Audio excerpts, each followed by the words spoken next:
কথা কাজে মিল রাখলেন টাইগার অধিনায়ক লিটন কুমার দাস। টি-20 সিরিজে দ্বিতীয় ম্যাচে শ্রীলঙ্কাকে হারিয়ে 1-1 সমতায় ফিরে বাংলাদেশ। দ্বিতীয় ম্যাচে শ্রীলঙ্কাকে হারিয়ে সংবাদ সম্মেলনে লিটন কুমার দাস বলেছিলেন, আমরা খালি হাতে ফিরতে চাই না, আমরা সিরিজ জয় করে ট্রফি হাতে নিয়ে বাংলাদেশে ফিরতে চাই।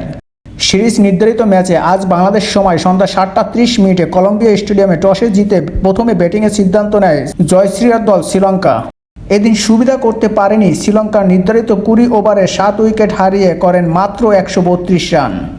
এদিন শুরুতেই আক্রমণাত্মক খেলা খেলেন লঙ্কানরা। দলীয় প্রথম ওভারে বোলিংয়ে আসেন শরীফুল ইসলাম, প্রথম 3 বলে তুলে নেয় 14 রান। শরীফুলের পঞ্চম বলে আউট হয়ে সাজঘরে ফিরেন লঙ্কান উইকেট রক্ষক ব্যাটার কুশল মেন্ডিস। দ্বিতীয় ওভারে মাহাদির চমক, তুলে নেন শ্রীলঙ্কার দ্বিতীয় উইকেট। 0 রানে আউট হন কুশল পেরেরা। এদিন শ্রীলঙ্কার হয়ে রান করেন প্রথম নিশাঙ্কা, 39 বলে করেন 46 রান। দিনেশ চান্দিমা 5 বলে করেন 4 রান। অধিনায়ক সরিত আসারাঙ্কা 8 বলে করেন 3 রান। এছাড়া ভালো ইনিংস খেলেন কামিন্দো মেন্ডিস, 15 বলে করেন 21 রান। এছাড়া দাসুন সানাকা 25 বলে করেন 35 রান। বাংলাদেশের হয়ে 4 ওভারে 11 রান দিয়ে সর্বোচ্চ 4 উইকেট তুলে নেন মাহাদি হাসান।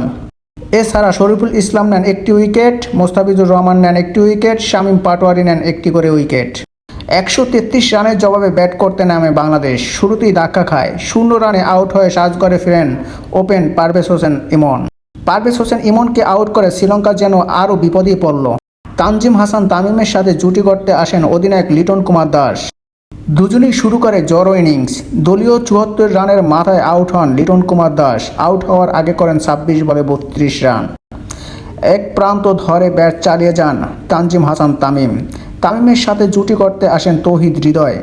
তানজিম হৃদয় জুটিতে 8 উইকেটে বিশাল জয় পায় বাংলাদেশ।